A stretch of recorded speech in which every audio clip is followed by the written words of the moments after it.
Hello, good morning students. Welcome to online classes of Bright Academic Public School for class 6 subject Hindi व्याकरण। आज हम पढ़ेंगे chapter first. हमारा chapter first है भाषा और हिंदी भाषा। सबसे पहले पढ़ेंगे भाषा क्या है। भाषा मानव के मुख से निकली वे सार्थक ध्वनियाँ हैं जो दूसरों तक अपनी बात पहुँचाने का कार्य करती हैं। ये ध्वनियाँ अर्थपूर्ण शब्दों का निर्माण करती हैं। शब्दों से वाक्यों की रचना होती है। वाक्यों के माध्यम से हम अपने भाव और विचारों को प्रकट करते हैं। इस प्रकार वाक्य ही भाषा की लघुत्तम सार्थक इकाई है। अतः ज्ञानार्जन और अभिव्यक्ति का सबसे सरल साधन भाषा ही है। भाषा का मुख्य कार्य वक्ता की बात को दूसरों तक पहुंचाना। भाषा के माध्यम से मनुष्य बोलकर ही नहीं, लिखकर अपने विचारों को दूसरों तक पहुंचाता है। इस प्रकार भाषा के दो रूप होते हैं, मौखिक भाषा, लिखित भाषा। मौखिक भाषा का मूल रूप मौखिक ही है। जब मनुष्य केवल बोलकर या सुनकर अपने भाव को अभिव्यक्त करता है तो उसे मौखिक भाषा कहते हैं। जैसे आपस में बात करना, टेलीफोन पर बात करना आदि मौखिक भाषा के उदाहरण हैं।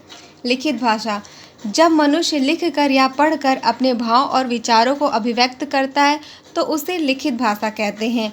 जैसे पत्र, समाचार पत्र, पत्रिकाएं, पुस्तकें, शिलालेख आदि लिखित भाषा के उदाहरण हैं। फिर एक और भाषा होती जैसे भाषा का सांकेतिक रूप। ये भी एक सांकेतिक रूप भाषा का माध्यम है। एग्जाम्पल देखिए, जैसे ट्रैफिक पुलिस कर्मी इशारों से यातायात को नियंत्रित करता है। लोग उसके इशारों को भली भांति समझते हैं, तो वो भी एक सांकेतिक भाषा का रूप है। हिंदी भाषा, भारत में बहुत सी भाषाएं बोली जाती हैं।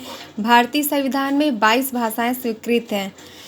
असमिया, बांग्ला, गुजराती, मणिपुर, कश्मीरी, कोंकणी, मलयालम, पंजाबी, मराठी, नेपाली, उड़िया, तमिल, संस्कृत, उर्दू, सिंधी, मैथिली, हिंदी, बोडो, डोगरी, संथाली, तेलुगु, कन्नड़ आदि ये 22 भाषाएं स्वीकृत हैं। आप अच्छे से पढ़िएगा, अच्छे से ध्यान से। संविधान के अनुसार हिंदी भारत सरकार की राजभाषा है।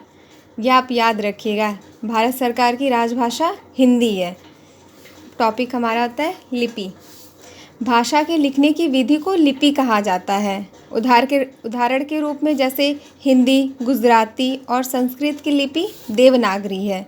पंजाब भाषा की लिपि गुरुमुखी, बांग्ला की लिपि बंगाली और अंग्रेजी की लिपि रोमन कहलाती है।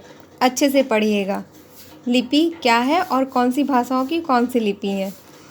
बोली, भाषा के स्थानीय या क्षेत्रीय रूप को बोली कहते हैं, अर्थात देश में विभिन्न भागों में बोली जाने वाली भाषा बोली कहलाती है। जैसे देखिए, पूर्वी उत्तर प्रदेश, बिहार, झारखंड, छत्तीसगढ़ और पूर्वी मध्य प्रदेश में अवधी, भोजपुरी, मगही, मैथिली, छत्तीसगढ़ी और बघेली बोलियां बोली जाती हैं।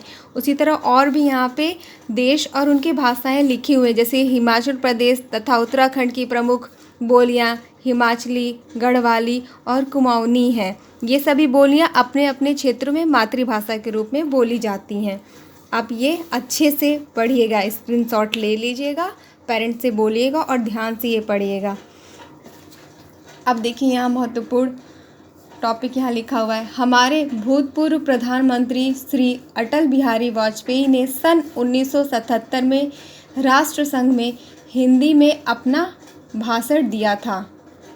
याद कर लीजिएगा। बोली और भाषा में अंतर, यहाँ बोली और भाषा में अंतर दिए गए हैं। जैसे देखिए, फर्स्ट हम पढ़ते हैं। बोली भाषा का क्षेत्रीय रूप है। भाषा का रूप विस्तृत होता है। बोली का लिखित रूप नहीं होता। भाषा में साहित्य रचना की जाती है। बोली का प्रयोग सरकारी कामकाज में नहीं किया जाता। भाषा का प्रयोग सरकारी कामकाज में किया जाता है। तो ये बोली और भाषा में अंतर है। आप ये पढ़िएगा, इससे क्वेश्चन आ सकते हैं कि बोली और भाषा में क्या अंतर है। व्याकरण वह शास्त्र है जिसके द्वारा हम किसी भी भाषा को शुद्ध रूप से बोलना, लिखना तथा पढ़ना सीखते हैं।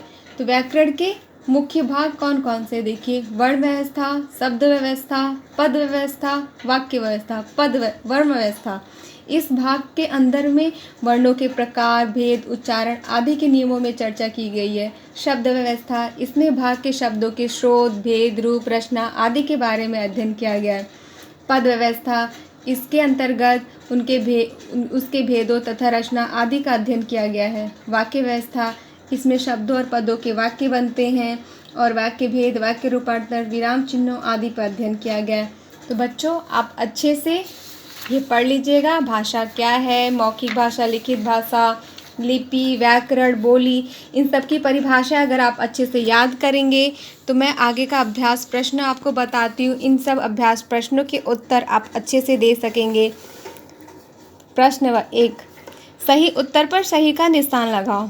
क, देखिए, विचारों का आदान प्रदान करने का माध्यम है। आपको इसका आंसर पता होना चाहिए क्या होगा। प्रश्न 2, देखिए, रिक्त स्थानों की पूर्ति उचित शब्दों से करिए।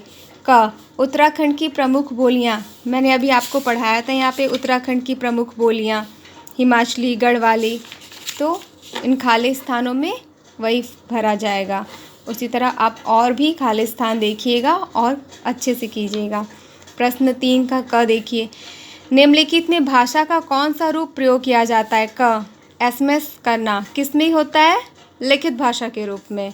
उसी तरह और भी दिया गया, उनमें आपको भाषाएं लिखनी कि कौन से किस भाषा के रूप में प्रयोग किया जाता है। प्रश्न 4, निम्नलिखित प्रश्नों के उत्तर दीजिए। प्रश्न क, भाषा किसे कहते हैं, भाषा के रूप बताओ। ख, मौखिक भाषा और लिखित भाषा में क्या अंतर है। इसी तरह और भी प्रश्न दिए गए। अगर आप ये चैप्टर अच्छे से पढ़ेंगे तो आप सारे प्रश्न के उत्तर अच्छे से करेंगे। अपने पापा को बोलिएगा कि वो अच्छे से स्क्रीनशॉट ले और आपको हर एक क्वेश्चन का आंसर अच्छे से कराए। ये आपका पेज नंबर 8 होमवर्क है। डेट डालकर अपना ये होमवर्क कंप्लीट कीजिएगा। Bye bye.